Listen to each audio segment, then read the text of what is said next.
Jake Fischer of Bleacher Report drops a bomb on us the day of the play-in game between the Hawks and the Hornets. Is this going to be Mitch Kupchak's last year as general manager?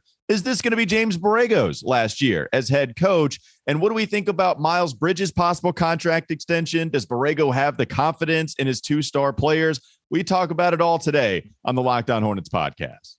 You are Locked On Hornets, part of the Locked On Podcast Network, your team every day. In a minute, cuz we live.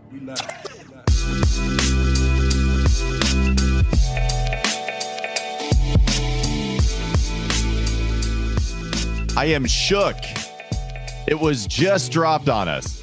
We were about to start talking about the Hawks Hornets 9-10 play-in matchup. It's game day, postseason basketball. Is LaMelo Ball going to have his first narrative moment of taking the team, putting them on his back, reaching the next level of the postseason, possibly getting them to a playoff series against the Miami Heat? But no, Jake Fischer said, psych. He said, throw out. He didn't bother to email us. He just said, throw out the rundown. That's it. Just lit it on fire and threw it away. Said, no. We're going to be talking about this today. This is like 9-10 matchup isn't even a nice thing. And we still can't even have that nice of a thing here in Charlotte. This is what we're going to have to be talking about. It's Locked On Hornets. We're part of the Locked On Podcast Network. It's your team every day. Thanks for making us your first listen. We're free. We're available on all platforms. That includes YouTube. And if you're watching us on YouTube, you see Doug, the producer, hard at work with the new graphics. We've got some other things coming up later on in the show as far as the graphics, maybe some new transitions, maybe some new sound, but you see it right there. I don't know if it's better for the viewers that you have a more close-up view of my face, though. Now both of our pictures are bigger. For you, it looks great. Kind of tough for me, but I do appreciate you putting these graphics together.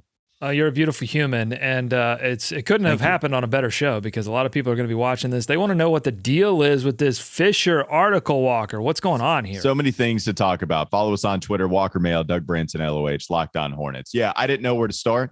So where Jake Fischer starts in his article, it's Mitch Kupchak saying this could be his last year, and that there are rumors circulating around in the NBA that Mitch could maybe hang it up altogether or just move in some kind of advisory role with the Charlotte Hornets instead of doing the general manager day-to-day operation. It is an unbelievably busy job. Like, look, for those that don't know, the Herneys, Marty Herney owns my station at 7:30 the game. I had a chance to talk with him before he had a second stint with Carolina.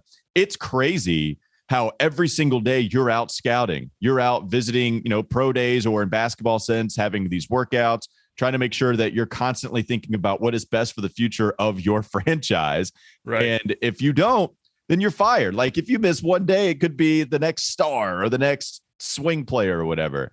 And Mitch Kupchak, to me, Doug, like the feeling I get around this, it's not that Michael Jordan is wanting to move on from Mitch Kupchak because he's not happy with his job performance.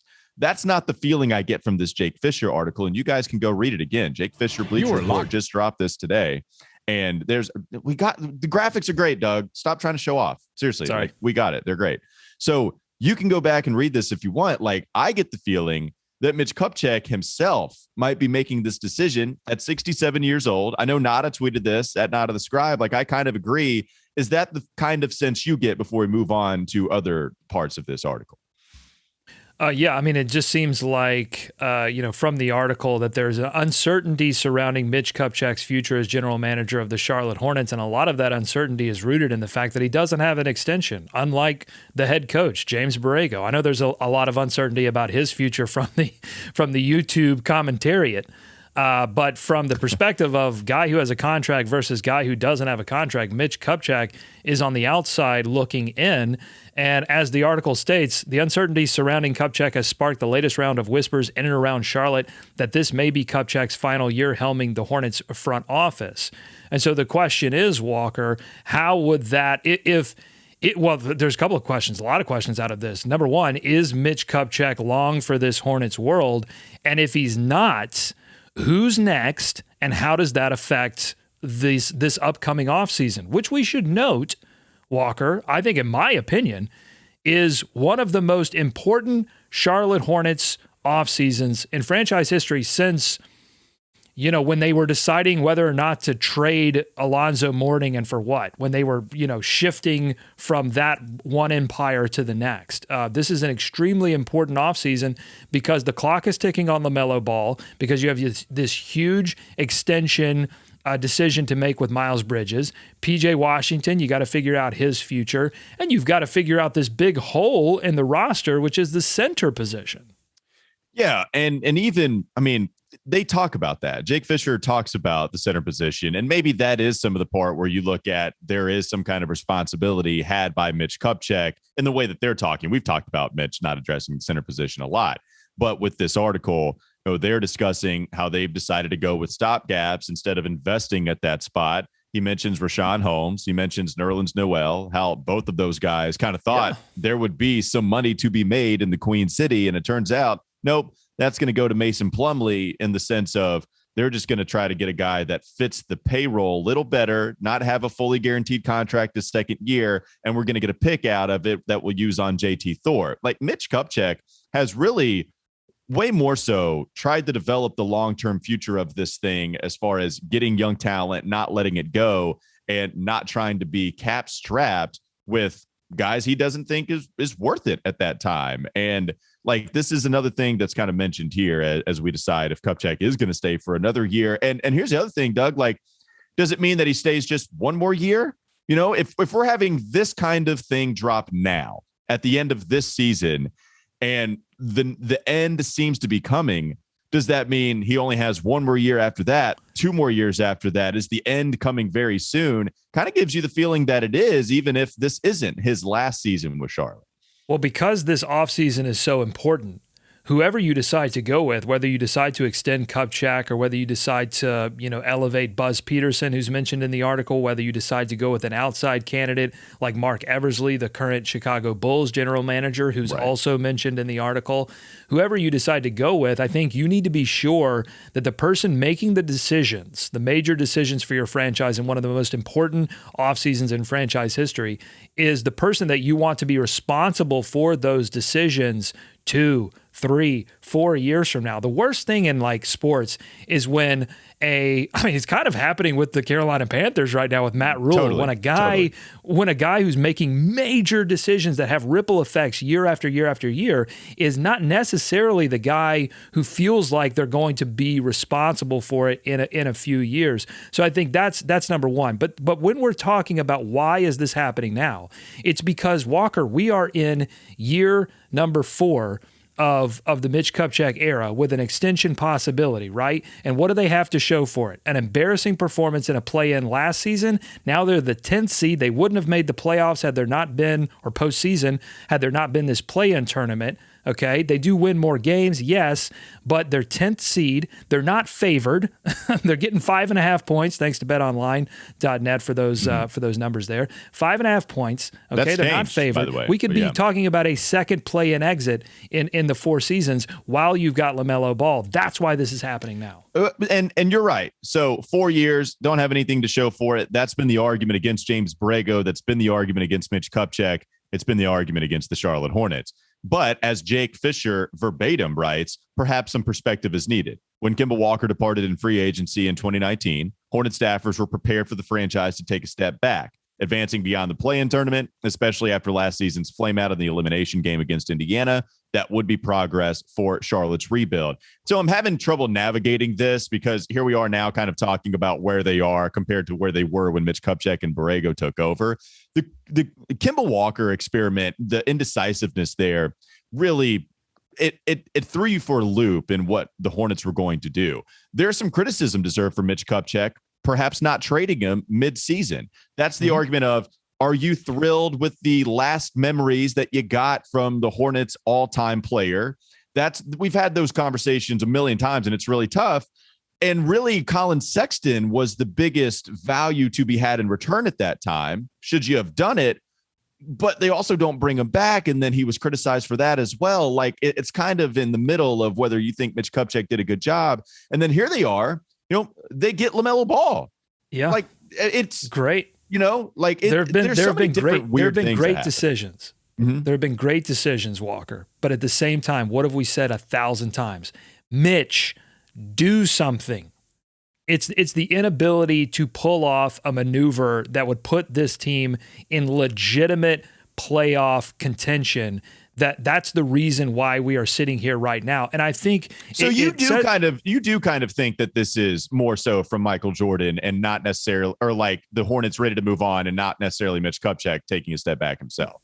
Well, the fact that they mentioned that he could slip back into an advisory role, I think, goes to the fact that there's a great relationship between Mitch Kupchak and Michael Jordan, and that relationship will continue beyond whatever Mitch Kupchak's capacity with this team is. And I think Mitch Kupchak has value to offer this team beyond being the general manager because, again, he's had draft success for this team. So if that advisory role is for the draft, great. If it's for free agency, I'm not here for it. If it's for trading, I'm not here for it because that's what Mitch Kupchak has really been unable to do.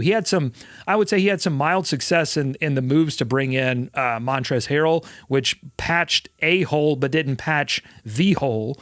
And IT, bring him in on a 10-day contract. Those were savvy moves, but those are savvy moves if you were already in playoff contention to be in more playoff contention, not for a team that needed something to happen to actually get them into playoff contention. Well, I mean, let's just embrace the full on Mitch Kupchak evaluation conversation because that's how it's going, right? Like the mistakes that I think Mitch Kupchak have made so far, you could argue not trading Kemba when they had a chance and instead letting him go for nothing, but letting him go was also the right decision. You could also argue his handling of the Dwight Howard situation. You've talked about this, parlaying one bad contract for another. Instead of just having Dwight Howard maybe bought out, instead they decide to trade. And instead, I believe Bismack Biyombo was the contract that they got back in return. You didn't get much from Biyombo. You did get great veteran leadership in the locker room because he's an all-time good guy, and in fact, you saw, I believe Kentucky's star center talked about how Bismack Biyombo was a real mentor to him. His name keeps popping up because of how whatever you still traded for a bad contract. Biz shouldn't be making the $18 million a year that he did, free agency. You don't have Kelly Oubre on a bad deal. It worked out the first half, but it didn't work out the second. You don't go after a center, but also these trades, like Jake Fischer mentions the Marc Gasol trade that never happened, which has been kind of infamous or famous, So a lot of those. You also didn't want to get rid of talent for Marc Gasol. Like, is it worth it to go after Marc Gasol for a couple of years? And what does that get you in those points? Like, there have been times where you and I have talked about this. Rich Cho would get bamboozled in trades, like Mitch Kupchak wasn't going to do that. Like Mitch Kupchak was not about to be out here getting played. And I respected that as a small market team, not getting taken advantage of. And at the end of the day, it's all about building through the draft. And they have drafted really well. LaMelo, Miles, PJ, all of them are going to make a decent amount of money on their second contract. Like Miles is out here, we'll talk about it later, trying to go for 170 through 5 years. Melo is going to get the max. PJ is going to get 10, at least 10, but 15. I mean, those are your first round picks, and Book Night might be your first miss. But then you're talking about Cody, Jalen, Devontae Graham. Devontae Graham making for it. Like it's weird. Free agency deals haven't been made, but also he hasn't killed their long-term ability. And then you get to the Gordon Hayward contract, Terry. Like it's tough. Like I mentally wrestle with some of the stuff. Well, so that's all great. Thank you, Mitch, for drafting and getting us into the position. The question now, because Mitch is up for an extension, the question the organization now faces is Mitch Kupchak the right person to lead the Hornets into the next evolution, which is a team that needs to bring in veterans, that needs to bring in talent from the outside, not draft, but needs to bring in talent from the outside. Is he the right person, or is Mark Eversley, who did that in Chicago, who brought talent from outside of Chicago in to build what was an elite East team before they had a lot of problems that were not Mark Eversley's fault? Is it time to bring in someone like that who can put pieces alongside LaMelo? And the thing that I want to really get to in the next segment is, how does this affect Borrego? And the thing about Borrego is I have some of the similar questions that I have about Kupchak that I have about Borrego, which is Borrego the right person to lead the Hornets into the actual playoff evolution of this team? I mean, that's what we've been asking this entire time. We've been asking that question forever, and only now are we starting to ask that about Mitch Kupchak with this piece dropping from Jake Fischer. You mentioned it though, Doug. Coming up, James Borrego conversation, whether he is going to be that guy that can take them to from a builder to a contender as the head coach of the Charlotte Hornets organization. BetOnline.net is your number one source for all your betting stats and sports info. Find all the latest sports developments, league reviews, and news, including this year's basketball playoffs and the start of the Major League Baseball season. BetOnline is your continued source for all your sporting wagering information, from live betting to playoffs, esports, and more. Head to the website today or use your mobile device to learn more about the trends and the action. BetOnline, where the game starts. Let's move on to the Borrego conversation, as well as Miles Bridges' contract extension, a couple of franchises in the NBA that could be trade partners for one Gordon Hayward. That's still to come on the Locked On Hornets podcast. This is Locked On Hornets. Mitch Kupchak has outright told us that they probably got a little ahead of themselves with this playoff mandated season. In that interview that he had with Sam Farber, he's like, we probably were a little too froggy at the beginning and we felt really good. That's fine. Did he say froggy? Did he really drop a froggy? I said froggy. I was all right. He didn't say that, quote unquote, but I have to imagine he was feeling that in his soul. I would be really surprised if Mitch Kupchak threw in a froggy. It's time for more of the Locked On Hornets podcast.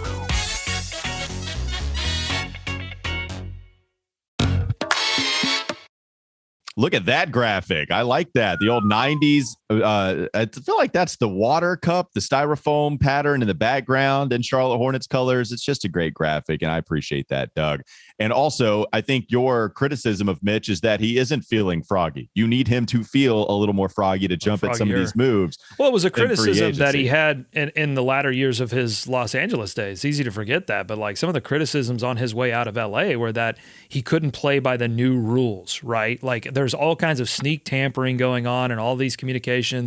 And the criticism in LA was that he wouldn't play by those new rules. He wouldn't try to bend the rules to bring in big talent to LA.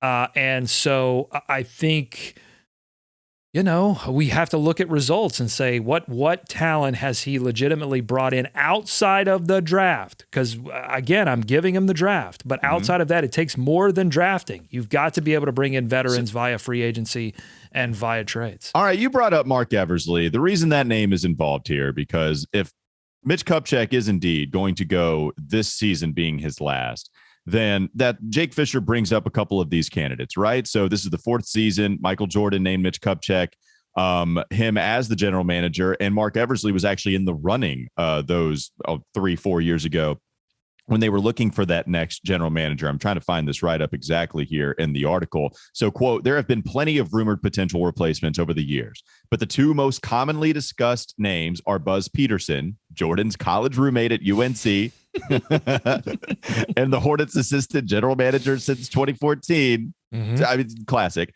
And Chicago Bulls current general manager, Mark Eversley. Okay, that's fine. That's a name I've never heard associated with Michael Jordan. Go on. Correct. Who began his career at Nike, the parent company of Jordan Brand. So close. Eversley interviewed for the general manager position in 2018, but the role went to Kupchak instead. So Here we are praising Mark Eversley for the job he did in Chicago. It's legit, right? DeMar DeRozan goes over there. Everybody destroyed that signing. I feel like Kevin O'Connor was the only one that celebrated it. Everybody laughed at it. Sure enough, it turned out to be a really good signing, at least for the first year of DeMar DeRozan's contract. I don't know exactly. I think so. 2021 is when I believe he was named as the GM of Chicago. So maybe Patrick Williams was his draft pick. He looks like a really promising guy, but also got hurt this year and didn't play. So lots of good moves that he made. You also have the small market, big market conversation here, Doug. Chicago, huge market. And you can sign some of these guys where they might want to go to that city.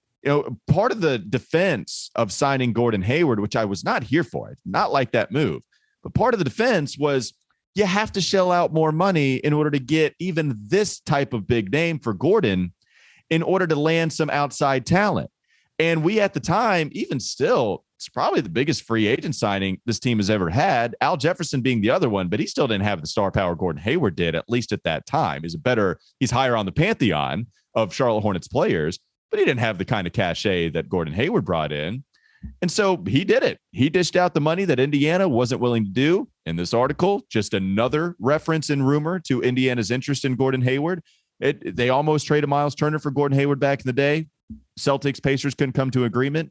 Sure enough, it didn't work out. Point being, is that something you worry about if Eversley is the guy And do you just kind of throw your palms up in the air about this Buzz Peterson thing? Or are we just going to do the whole MJ familiarity thing again at the general manager spot? Well, I mean, honestly, like I'd feel bad if you were Buzz Peterson and they brought in Eversley. If you've been the assistant GM since 2014, it's not as if Buzz Peterson hasn't put in the time, right? I mean, and it's not as if and Buzz Peterson has been around, and I'm sure been influential in some of these. Eversley would be the right move, in my opinion. By the way, though. Like, okay, I'm just speaking on it from that. It's easy. It would be fair criticism, I think, if Buzz Peterson came out of nowhere and then just became the general manager of the Charlotte Hornets, but he's been around this organization for a long time. Okay. Also, on the Eversley thing, he was with Philadelphia before Chicago, and that's what got him the Chicago job. He made several key moves for Philadelphia, one of those being drafting Matisse Thybulle, and the other, the deal that brought in Tobias Harris to that team. I mean, he swapped, Shamet, Chandler, and a pair of first-rounders for Tobias. Doesn't look as good. Didn't age. Well, but at the time, right? Sure, but I mean, at the time, I think, and then he had to deal with the Jimmy Butler situation as well. I don't think that he drafted Ben Simmons, or he helped draft Ben Simmons too. There's things that the GM can control. Ben Simmons had to be done. Yeah, true. That had to be done. I'm interested in what this means for James Borrego, right? Because Borrego's on an extension, but the same criticisms that I have for Kupchak apply to Borrego as well. This is year 4. The clock's ticking on LaMelo, and you want to make sure that whoever's your head coach moving into can win you some playoff games and can get you into the playoffs, because Borrego has not shown the ability to be able to do that. All right. We'll see. It's still undetermined. They've got a game tonight against Atlanta to survive. But he hasn't even coached a playoff series yet. Yeah. All right. Well, let's get to that Borrego stuff now. Quote from Jake Fischer: "The unclear future of Charlotte's basketball operations extends down to the Hornets coaching staff. Any change in front office would naturally cast doubt upon the incumbent head coach, even with Borrego having just signed an extension while leading the Hornets to 10 more victories than a season ago, and despite a second straight campaign in which midseason injuries derailed Charlotte's early momentum." So some interesting things there from Jake Fischer, probably from Jake Fischer himself, right? Hey, injuries derailed this, but we go on. By all accounts, here's the most important part, Doug. Okay. I honestly think it's probably the second most important thing here. By all accounts, Borrego maintains a strong connection with Charlotte's key players, Most, Ball, and Bridges. LaMelo Ball and Miles Bridges are confident in James Borrego. If that's not enough for you, let's scroll down to the very end of this article. Jake Fischer writes this: "For all his flash, LaMelo Ball has impressed Hornets personnel with his professionalism and low-maintenance approach to superstardom. Miles Bridges has emerged as a bona fide co-star. Borrego has their trust." Like, this is something, I don't know how much we've questioned it. I never questioned it with Miles. I always thought Miles was a James Borrego guy, right? And vice versa. I thought those two had a great relationship. You could tell with Miles talking in post-game availabilities. You can never really tell what LaMelo's thinking in some instances. He doesn't give you a lot. We know how he is in media availability. He's still funny and engaging, but not whatever. We didn't know their relationship as well. But here, Jake Fischer is saying that by all accounts, their relationship is pretty good, that LaMelo actually is confident in James Borrego. What do you make of those things said by Bleacher Report? I believe it. I mean, I believe they have a strong relationship, because I think if Borrego didn't have a strong relationship with LaMelo Ball by now, he wouldn't be the head coach at this moment, right? I think he would have been gone before this. So that's number one. And the other evidence that I have for that is that LaMelo Ball has had opportunities to make mention of a relationship, even subtly make mention of it. I mean, he did that Candid Slam article and had some comments, had some criticism of the organization that I didn't really read as a direct criticism of Borrego. Now, whether he feels that or not, I don't know, but he just didn't take that opportunity. He did take the opportunity to critique the fact that they didn't come into this season with a center, which guess who that lands on, Walker? That doesn't land on James Borrego. That lands on the lap of Mitch Kupchak. He criticized that, LaMelo Ball did, in that Slam article.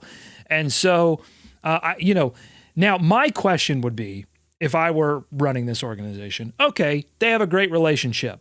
That's awesome. But are they listening to Borrego? is Borrego managing the team strategically correctly? Like, there's things that go beyond the relationship. LaMelo Ball is the Roman emperor, right? He can, I think, even if a new GM comes in, say, thumbs up, thumbs down on James Borrego. I want a new coach or I don't want a new coach. I think he will continue to acquire that power within the organization. Okay. But I think as an organization, you also have to say, all right, he has a great relationship. How great is it? Because if the strategy isn't there, if the results aren't there, if these players aren't, getting better defensively, then I think you have to go to LaMelo and say, hey, how much do you like this guy? Because we're thinking about moving on. So that's fine. So are you saying how high is Joaquin Phoenix holding up his thumb? Because that matters, right? Is it like, or is it like, because if it's just a solid thumb up in the air, then you don't get rid of the guy that your star player likes. But if that's what I'm saying. I don't think it's I think it's a solid thumb in the air. I don't think it's like a giant thumb in the air. Well, yeah, and look, now we sound ridiculous. This is First Take. This is classic thumb talk. This is great. This is sports thumb talk. SNL is going to do a skit of this weekend. Locked On Hornets talks about, does LaMelo Ball have a lot of confidence or does he have a super duper amount of confidence? Well, Netflix just added the 2 thumbs up button. So that's what I want to know. Is it 1 thumb or is it 2 thumbs? Because 2 thumbs makes a big difference in an organization. If your star player says 2 thumbs up to the coach, then you have to listen. But if it's only 1 thumb up, then you gotta rethink your strategy, I think. Well, regardless, the thumb up way high for LaMelo Ball on James Borrego, it is going to be something that the Hornets have to consider because you got to appease the best thing that's ever happened to this organization. So if he wants JB, and that's going to happen, that's why this whole GM search is going to be interesting. If Buzz Peterson, if there is a GM search, right. Let's be responsible here. Right. We don't know yet. Right. If Mitch Kupchak leaves, let's say this happens. Probably will be. How much? I feel like we just need to have the speculation sound constantly playing over all of this. If Mitch Kupchak leaves and Buzz Peterson is that guy, then you would think James Borrego and Buzz have to have some type of relationship. Maybe they don't. I don't know. But you would think that would bode a little better for JB because if you bring somebody from the outside in, they usually want to go with their own guy. That's how it is in all of sports. And when they try to make it work, which has also happened quite a bit, teams trying to make it work from a new GM that didn't hire the head coach and they don't fire him immediately, it doesn't turn out well. We've seen this with Carolina where it's actually the head coach now hiring the GM. And that's weird and probably a little bit of a different angle. But I just don't know. I don't know how JB, I wouldn't feel good about the Charlotte Hornets organization having JB in place if they went with an outside GM, because that usually just kind of spells disaster. It doesn't spell well. 2 things we haven't mentioned in this conversation. One, I don't know. I'm sure his name came up at some point. You probably said it. I wasn't listening. But Gordon Hayward. Right. I mean, you got to hang that on Kupchak too, right? A little. I mean, that was a risk that he took, and it didn't work out. But you have to be, you have to take that demerit for taking that risk. That is now not only a disaster, but this goes to my point, which is that you are facing a crucial offseason where you have to make some decisions about how to get out of that disaster. Mm-hmm. And who do you want leading that charge? That's the big question there. Which Russell is why, Westbrook's name's hanging around. This Gordon Hayward stuff, man. When people were, talking about how great of a signing it was, even when Gordon was playing well last year, before he went out, I just you gotta get through at least the midway point of these dudes' contract. I mean, it's just you got to, man. And here we are talking about this Terry stuff. If you want to hear me criticize Mitch, those are the 2 moves. Look, we'll see about Terry. Is Terry your second best player on a team you want to go deep into the playoffs? Is he your third best player that you feel like can go deep into the playoffs? I don't know. Mm-hmm. I don't think so. And he's going to be making $25 million a year. That eats up a lot of cap space. Gordon Hayward making $30 million a year. Okay, Mitch Kupchak took a calculated risk that this guy over 30 was going to get rid of all of the health scares and hopefully contribute. When he played, I think Gordon was really good, but he isn't playing nearly enough. Instead, he was Samuel L. Jackson from Unbreakable. Yeah, and this is the problem, right? And so, I think Mitch Kupchak has done a really good job drafting. I think Mitch Kupchak has done a good job of not mortgaging the future, getting them out for some instant gratification, but then that hasn't necessarily played out in free agency. And this is the problem, right? Can you move Gordon? Do you learn from that mistake? Is there something to be learned from that mistake with Terry? And do you try to get out of Terry Rozier's contract right now? Like, I don't know. You'd love that, wouldn't you? You'd love that. You've been against that be contract from day one. Well, the other thing that we haven't mentioned yet is there's a play-in game tonight. Okay. And there's a lot. Look, Miles Bridges is looking for 170 mil. Pacers maybe want Gordon Hayward. The Lakers maybe want Gordon Hayward in exchange for Russell Westbrook. There's a lot we haven't talked about. There's so much. So that's fine. And we're going to probably go back over this article time and time again in this offseason, whenever this offseason starts for the Charlotte Hornets. It could start after tonight if they lose to the Atlanta Hawks. But the thing is, how much does a blowout loss, affect this article, right? Or how much does a win affect the things that are said about Borrego in this article? A lot of interesting things, and we've been talking for 30 minutes now. We got another segment coming up. I'm so excited. All right, another segment coming up on the Locked On Hornets podcast. We do have more discussed with this article. There you go, the instant graphic. You gave me the space. You got to give me the space. I don't know how to do what's the space though. Like I was trying to lead into it a little bit. So I'm going to show you. I'm going to show you. You ready? Hold on. Let me come back to the double box. We'll play a little bit here. Let's peel back the curtain. All right. Yeah. This is what I'm going to go solo on me. So this is what I'm looking for. Okay. Coming up on the Locked On Hornets podcast. We're going to talk about this play-in game. Okay, you got it? All right. Problem is, I see you looking down frantically at your soundboard, and I don't know if you found the button to press with this brand new sound and graphic. And so I don't know if I need to trust continue me. You got to trust. See, you got to trust me like LaMelo Ball and Miles Bridges trust James Borrego. So just a little bit then. Just like this.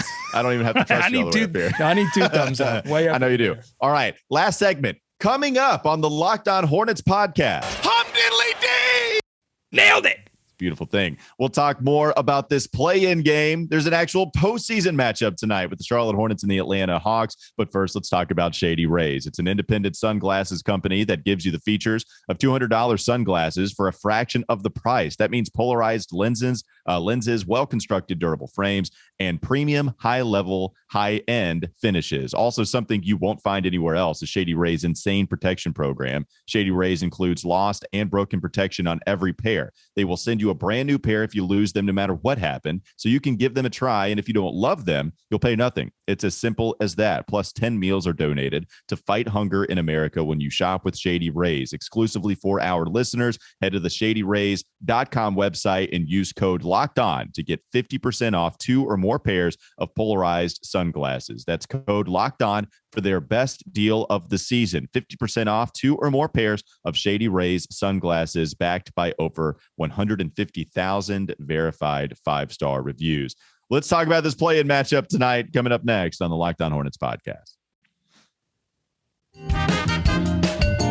This is Locked On Hornets. We need Mitch Kupchak to throw a party like Sam Presti. Can he party like Presti? And Russell Westbrook? Yeah, but who are you going to get to perform? Because remember, they got Nas. They did get Nas. Man, who is Mitch Kupchak getting to that party to perform? Can we get Nelly? No. Master P. Yeah, I hate you right now. It's time for more of the Locked On Hornets podcast.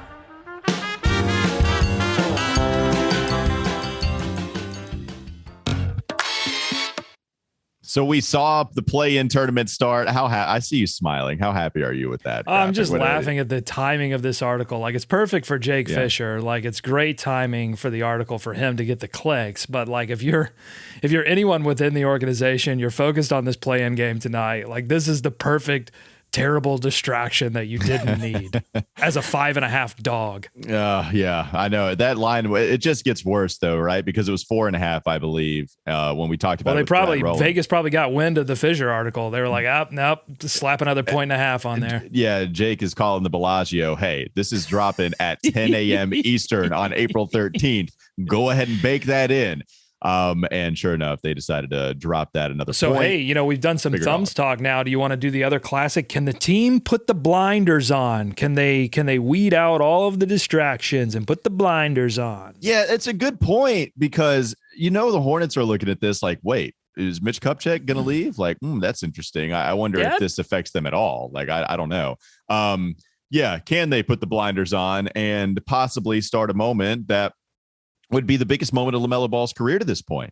Like, I was thinking about this earlier today. What's the best thing you've seen from LaMelo Ball in just a moment, or like what's his when you think about success with LaMelo? I go back to the Milwaukee shot when you're rolling to your left, hitting that floater, going away. We can go to the Mason Plumlee behind the back pass, full court. There's a few of those highlight plays. But like, I feel like his moment now is probably that Milwaukee shot. Any big shot within the last minute of this game would supersede that. And then you would get another opportunity to continue to have that only live like for 24 hours, essentially. So it'll be interesting to see. Like, I hope that he's able to take advantage of this. I hope the Hornets in general are able to take advantage of this. What do you think about tonight's game? And you have a game for us to play, right? Ifs, ands, and buts. Yeah, I've got some ifs, ands, and buts that we need to get to. Really important. When you have big questions, the way you answer those questions is with some ifs, ands, and buts. Okay. So I've got those coming up. But I do want to say this on the narrative piece, because I agree with you. I think if the Hornets win this game tonight, this is about LaMelo having a moment. And we saw last night Anthony Edwards, who was drafted a few spots above LaMelo Ball, have his narrative moment. I mean, he absolutely crushed in that game against the Clippers and led the Minnesota Timberwolves after Karl Anthony Towns had fouled out. Their other star fouls out of the game. They go on this big run led by D'Angelo Russell and Anthony Edwards, had 30 points in that game. Now, LaMelo's a different player. He's not a pure scorer. He's going to impact the game in a lot of different ways, right? He doesn't need to score 30 to have that same kind of impact that Anthony Edwards has, but he needs to have big moments late in the game that lead the Charlotte Hornets team over the Atlanta Hawks. And I really hope it happens. I hope we don't have to delay that until next season. Okay, ifs, ands, or buts time. I've got a few ifs. I've got one and one but. What do you want first? Let's go with the but first. You want to go butt first? Butt first. Let's go butt last. I'm gonna step in and say let's go butt last. Then why are you asking me that? All right, let's go and first. Is that okay? Great choice. Great choice on the and first. All right, tonight, blank. You're answering this question, okay? Tonight, blank will lead the Hornets in points, and blank will lead them in assists. I'll go Miles Bridges leads in points. I'll go LaMelo Ball leads them in assists. I think Miles Bridges is going to have a lot of opportunities to attack anybody. I heard Zach Lowe and Kevin Arnovitz talking about this. The only guy that is going to be able to maybe be a neutral matchup with Miles is DeAndre Hunter, but everybody else, Miles can take it to the rim. He's really been taking over lately. Look, as much as we talk about this being a moment for LaMelo, this could be it for Miles too. Like, he's looking to get a huge payday, as mentioned in that Jake Fischer article. Miles is going to lead in points. LaMelo having the high usage percentage, having the basketball in his hands a ton. LaMelo is going to lead in assists. I think that's what Atlanta expects, and that's why I'm going to flip-flop it and say I think LaMelo actually leads in points, and I think Miles Bridges actually leads them in assists. He's been passing better this season. Zigzag. You're a zagger. Always have been. Just slightly. I think, Miles Bridges has 7. LaMelo has 6. And I say that too because I think for the Hornets to win, this needs to be a full team assist kind of game. It doesn't need to be LaMelo having 15 assists. It needs to be everybody having 6 or 7 assists. That's what wins them this game. All right. The assist numbers have, even for LaMelo standards, they've been pretty nuts for him here lately. Okay, I got 2 ifs left. Do you want if 1 or if 2? If 1. All right, if number 1. If the Hornets do blank tonight, they will beat the Atlanta Hawks and stay alive in the play-in. Hit 3-pointers seems to be too easy. I'll say win the center matchup. The game within the game is going to be when they decide to go small. Is Clint Capella going to be able to punish that lineup because Clint Capella has been playing so much better? Or are they just going to be able to stretch the floor? PJ Washington hits his threes. Clint can't just pack up and set up camp down low. And so, like Montrezl Harrell, when do you unleash the beast with Harrell and just want to boom, let's throw some energy on this. I think the game within the game is going to be what you do down low at the center spot. And so if they win that matchup, limiting Capella, PJ wins his minutes, Trez is utilized correctly by Borrego. I think if you win that, that's going to be the key. It's a savvy move there, throwing 1,000 things up against the wall. One of those has to be right. I'll hone in on PJ Washington. I can't wait to brag tomorrow. I think if PJ Washington scores, I'm going to say 17 points. If PJ Washington scores 17 points. You're very specific with yours. You are. I will say that. If he scores 17 or more, or more, obviously. He scores 17 or more points. That's a big game. That's a big scoring game for PJ. It means he's hitting his threes. So I'm kind of in line with you. I'm just not throwing 1,000 things up against the wall. All right, here we go. If number 2, and then we'll do butt last, because butt's on the bottom. You got to do butt last. If the Hornets beat the Hawks tonight, do they have a shot at beating the Cavs based on what you saw against Brooklyn? Absolutely. I think the Hornets have a shot. The Hornets have a shot of beating anybody. We've seen them do this all season long. It's Brad Rowland mentioning this team being very high variance. If they're hitting their shots, they can do it for 2 games in a row. Still don't know what that means. It's okay. I've given up. If they're high variance and they're hitting their shots, then they're going to be able to, beat the Cleveland Cavaliers for sure. Yep. So I think absolutely. Like it's not, oh my God, the Nets lost unexpectedly to the Cavs. If that happened, if the Cavs pulled off that upset, Hornets are going home. They're just not reaching the playoffs, but it didn't happen. I do believe in their ability to beat the Cavs. Yeah, Garland had a great game. I think that's as good of a Garland game that you're going to get, and Brooklyn was able to survive, and I think the Hornets can do the same thing. Okay, are you ready finally for the butt? I wanted it first, but you held it from me. Of course I'm ready. All right, here we go. The butt. Oakland Athletics hitter Sean Murphy took a baseball off the butt, and the video is everywhere. You can go check it out. Which Hornets player could take the high heat on the hiney and live to tell the tale? PJ Washington. And That's before what that, I was going to say. And before that, you know who it is before that. You can, the other roster that came in before this iteration of the Charlotte Hornets, you know who it is, Doug. Come on. You know the answer. As soon as I say it, you're going to be like, yeah, you're right. He is the most equipped to take the high heat. Batum had a booty that wouldn't quit. What? I don't know what to do with that sentence. He did. Marvin Williams is the answer. Oh, yeah. It's more. All right. That caboose was on the loose. True. Kyle Lowry is obviously the classic platinum standard. Yeah, Marvin Williams, PJ Washington, our power forwards have powerful booties. All right, that'll do it for the Locked On Hornets podcast. Thanks for joining us, making us your first listen every single day. We have fun here. Try to. Appreciate you hopping on with us. Make your second listen Locked On NBA. Locked On experts covering the biggest stories around the NBA every Monday through Friday. In less than 30 minutes, it's free and available wherever you get your pods. I think Wes Bryant is going to be joining us tomorrow to talk about this play-in matchup. There still is a decent amount to talk about from this article, so that might just we'll probably be eating off of that, eating the leftovers as the week goes on, going into the next week. Good luck to the Hornets tonight. We'll see exactly what happens, and we'll talk about it tomorrow on the Locked On Hornets podcast.